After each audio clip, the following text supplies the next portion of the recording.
the way on economy 3 years in a row, ranked #1. So I think we've seen issues, we've addressed the issues, particularly when you have some of the far left that's really run amok in some of these places, and may run amok more in places like New York City. If this guy gets elected to be mayor of New York, it's going to be huge fallout from that. So we've continued to lead, and I think the stuff that we were doing prior to the Trump administration taking office, these are the things that conservatives have wanted to see done for a long time. I mean, we've been complaining for 20 years about higher education going off the rails, and yet no one was doing anything about it. So we came in and we've done that. We've really right-sized or course-corrected, I think, positively.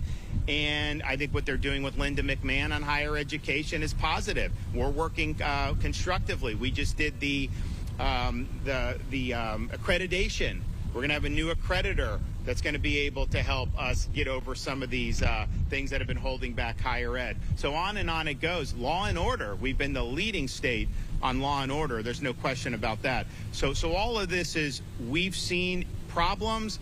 We've responded to the voters that have elected us here, and we've led in ways that I think have paved the way for more progress to happen nationally. Remember, when we were taking on the woke, that was not necessarily popular to do. That was at the crest of this madness that was taking hold, and a lot of media, a lot of elites were really going in whole hog. Corporate America, educational institutions, and we drew a very clear line in the sand, and we say our state is where woke goes to die. Now the woke, no one wants to admit that they're woke, right? It's different. It's a few years down the line.